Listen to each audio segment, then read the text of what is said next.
I'm Charlie Schmidt.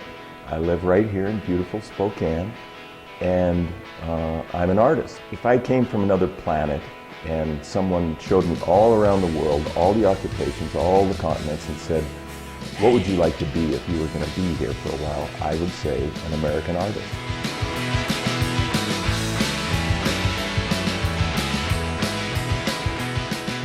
I think I sort of had an aptitude for art.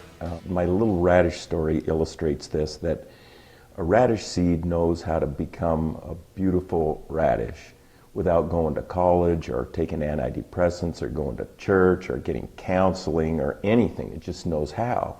So I contend that people have that too, that something's in there that we just know how to do, and we don't need to be taught it, we just need to identify it and be it. And I think that was in there somehow, this art thing. You know, like I say, my family wasn't particularly artistic. I went to Gonzaga Prep. They didn't even have art. For 4 years, I had zero art. In fact, when I drew, I got in trouble. I got hacks for drawing. So, but I kept doing it. My sister was going with this guy named Tom Little, and he was like an artist. And he's not anymore. I don't know what he does, but then he really was an artist, and I spent a lot of time with him, and we were good buddies. I was just a kid, and he was older. He watered that art seed in me, and it wasn't getting watered any other way, but he did, and it's like, it sprouted. In the early 80s, 84, I guess that's the middle 80s, I got a video camera, and I really didn't deserve it because it cost a lot, and other people paid for it, and I ended up with it, and I had to pay it off. But I had this video camera, and I was just making videos. I didn't have a job, and I mean, my house was really cold. It was winter, and the toilet was frozen, literally. There was, like, you get ice skate on there if you were a little guy. But I was making these videos, like, for no reason at all, because, I mean, maybe if I lived in LA, someone would want them, but in Spokane, the chances of somebody wanting a video like the kind I were making is real skinny. 2 of these videos that I made then turned out to be what I do with my life, but it would happen during this golden week back then. One of them was this thing I did with my nose, just improvised it, as well as the one with the cat. We shot those almost the same day. My friend Richard Tweet and I, he bought an expensive camera. Richard bought this really expensive camera, an edit deck, and his wife was really mad. So she liked me, so he asked me if I would come over a few nights a week and make some videos with him, and then Kathy would think that his purchase was good. And so I did, and one of the very first nights, we're just making stuff up. We didn't have an agenda or a script or anything. We had a camera and a light. I had brought a blaster with me, and it was playing the theme from Love Boat, you know, love, exciting and new. And it was just playing, and I'd seen the show a lot of times. Warhol was on it once. And I just started moving my nose to the beat of the music while I mouthed the words, because I'm a drummer, so I can sort of move my hands and my mouth at the same time. And that just happened. We entered it into a funny video contest at a local TV station, and we won first prize, and later we found out we were the only entry, but we still won first. And we won free video rentals in Coeur d'Alene, which we didn't take advantage of, and they said they'd send our tape to a Hollywood producer. So we were ready to quit our jobs, but no, really, we just thought it was hilarious, and it was great. And then when that started like dying down, this cat thing took off because YouTube came around. If it was keyboard dog, well, there wouldn't be as much cat pee on the rug, I'll tell you that. It would be different in that dogs and cats have a different aura, a different spirit, a different ilk. You know, the internet is random, and my kind of art wants to be random. I like seeing what happens when you have some controlled accidents and you take advantage of them, rather than you just try and make what you wanted originally happen. Dogs are not as random. This whole random thing is, I mean, cats are unpredictable. I don't know on a daily basis when I get a job if what's going to happen, because he's a cat, and that makes it different.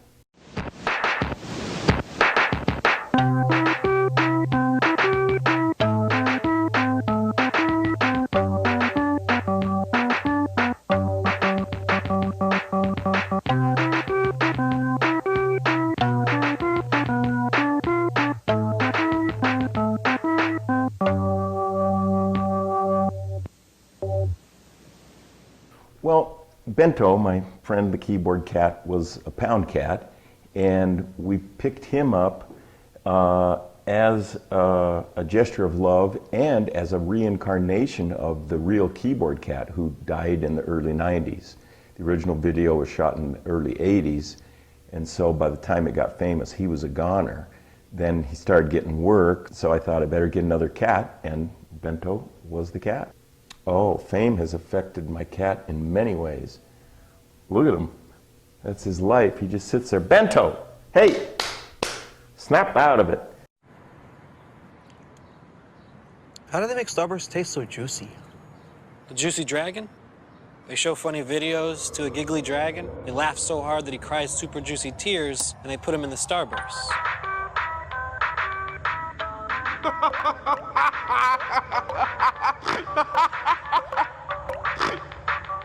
You didn't know that? Everybody knows that. A juicy dragon? When we got him from the pound, we didn't know it, but he was pretty sick.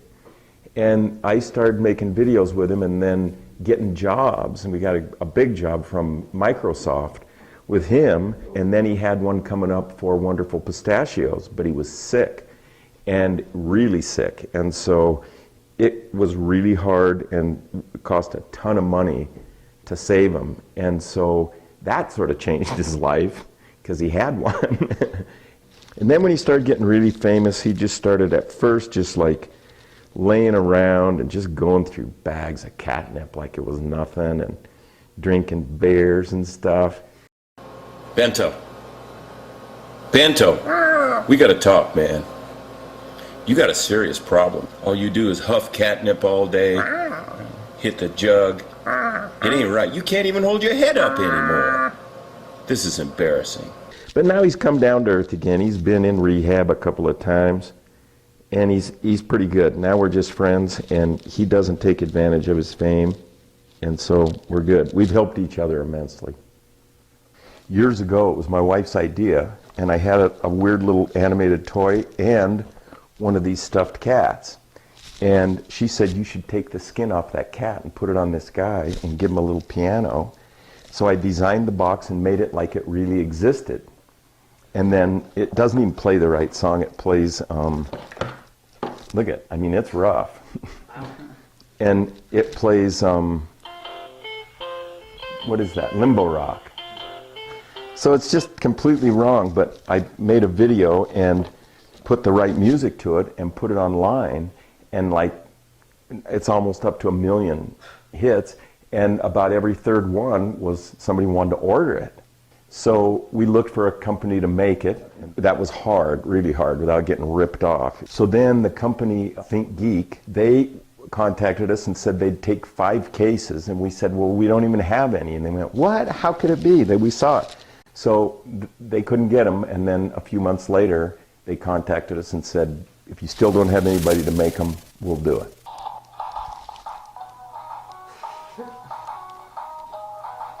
They did a much better job. I mean, look at this guy, looks like he's on like meth. Doesn't he? Look at him. He's like a neurotic bad cat. Jay Leno, I was on that show 3 times actually. And this was the first time, and then this is the second time. I was married and had Sydney. Look at the color of his hair changed just a little there. I was on a show in Hungary, Budapest, Hungary, with Meatloaf. He was the only other American on the show. So we partied. We stayed in the same hotel, and we partied. He's just the coolest guy. I have another picture. Here he was after I did my act, and he came over and just went, that was really cool.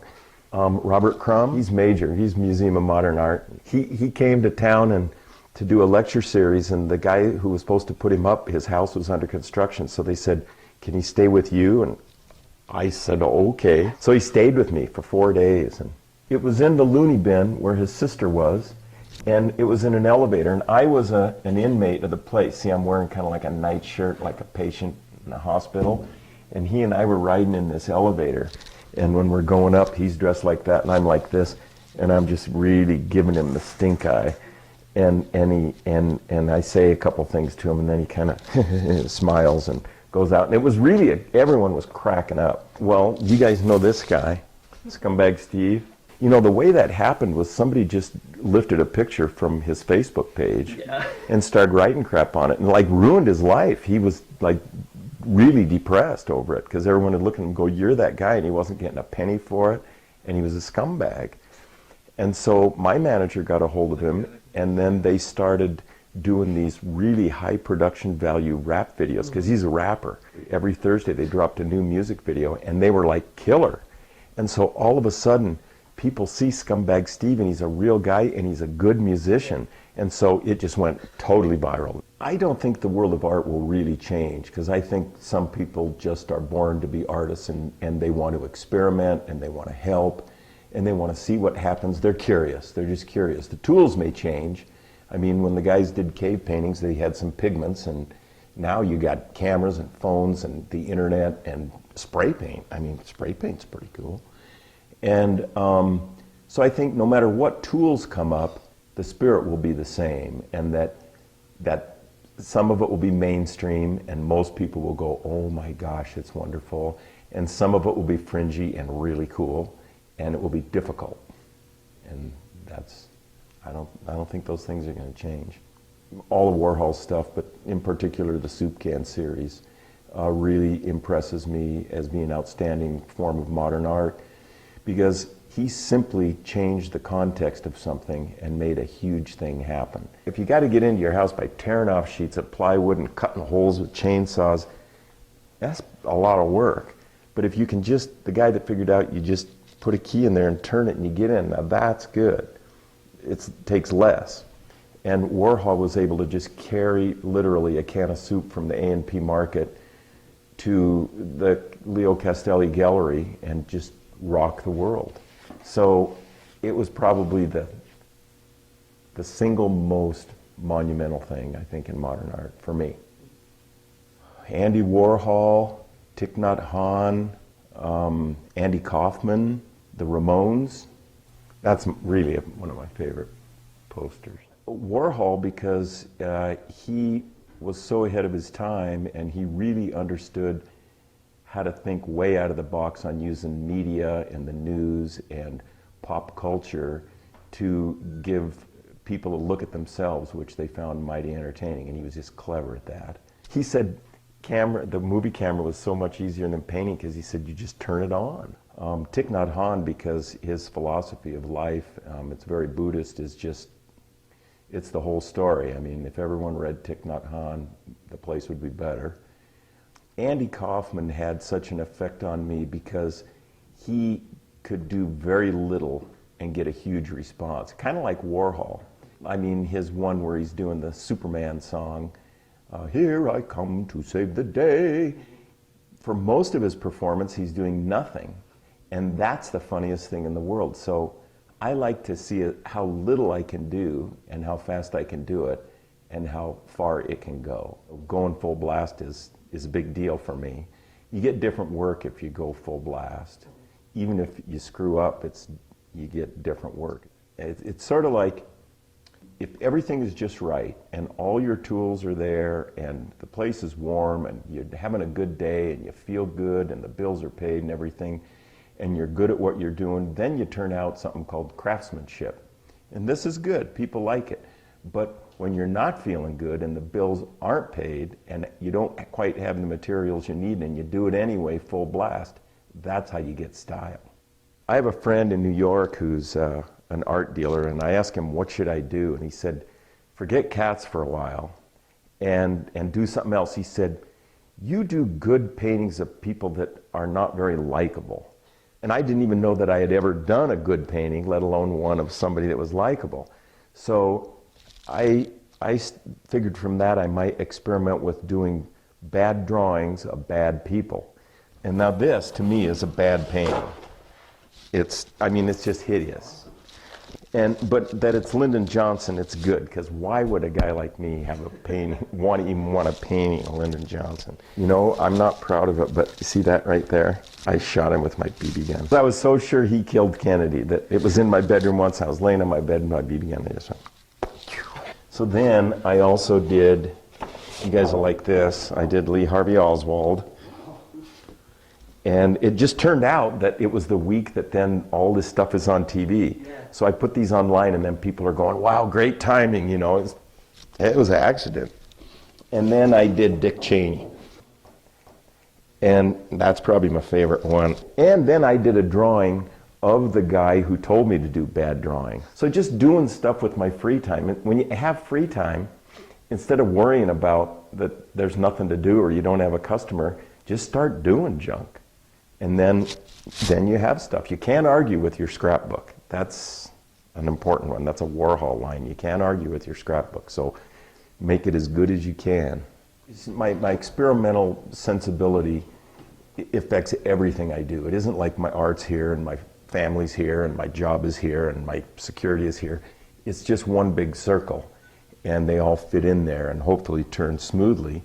And so for me, my hair, the hair on my head, is another medium to experiment with. So I'm always doing different things with it. It'll grow back, and I get a response with it. You know, sometimes I can weed out people that probably I shouldn't be talking to with the way that I look. Some people have natural things that may make them less likely to succeed. And so I kind of like to impose a few on myself and then just see how people respond. Well, I love street art. Again, it's more random. You know, to me, anything, anywhere, has got a better chance than art in a gallery, because art in a gallery is concise and predicted and approved by the curator and framed and polished and you know. So stuff that just happens interests me a lot more. I mean, I've always said I can look at the shelves of a grocery store and be way more entertained than most art galleries, for real. The street artists, you know, Banksy and Shep Ferry, I think those guys are just terrific, because it's not vandalism. I mean, they're not trying to, you know, put people down. They're just trying to express themselves, and they get it out there. It's sort of like the internet of the street. You get it out there, and I'm just crazy about it. I'm a big Banksy fan. In fact, I did, you know, Banksy has that documentary called Exit Through the Gift Shop. So I liked it so much, I did a parody on it called Exit Through the Pet Shop. You know, if the police around here weren't shooting people as much, I'd be tagging all over. It's like anything. If you tag to harm and to make the campground worse than when you got there, then I don't approve of it. But if you're doing it because it's something you love and you want to share, I wouldn't be doing it across the front of someone's store. But there are a lot of places, obviously, that it can be done. And so the only thing makes it different is your motives. If a gang's doing it to make sure that some other gang knows that if they come there they're going to get their butt kicked, then I don't like it. But if somebody's, you know, like Banksy is putting up, you know, pictures of rats climbing under things, and I mean just weird contextual stuff, I just love it. I'm part of the youth culture. And I just find it super exciting, because most old people get really tired and they just don't do stuff anymore. I had about a grill last week. So I'm going to make sure that doesn't happen. I'm 62 and I'm going faster than I did when I was 20. I was a kid in the 60s, 50s and 60s, and in the late 60s I was going to college, and it was really a youth movement. I mean, we were protesting the war in Vietnam, and I was a hippie. And we were against everything that was bad, and I never even knew you could be, you know, the way I was raised. So I really identified with that, and that's my core. While I'm doing stuff now, I'm listening to the music that I listened to then, and doing the same stuff that I was motivated to do then. Today's youth, I mean, it's like anything. It's good and bad. Everything is good and bad. I mean, a hammer can build a house or crack your head open. So some of the youth today is, I think, just whacked and lazy and stupid and wrong, just like adults. And some of the youth are on fire, and it's exciting, because if you have talent and you have morals at the same time, you can help the place. I would tell all students to identify what you love to do and do it full blast every day, at least some. People who put off, they know what they love to do, but they put it off until they have extra time or extra money. You might get hit by a bus and then you never get to do it. Do what you love full blast, at least a little every day, and do it for the good of man. The reason I do anything is the reason I hope anybody does anything, and that's to make this a better place and to make people feel better. So I do that through videos and art, and I just naturally want people to feel good, and I make art, so that's it. If I cooked, I'd want to make people feel better with my chicken pot pie.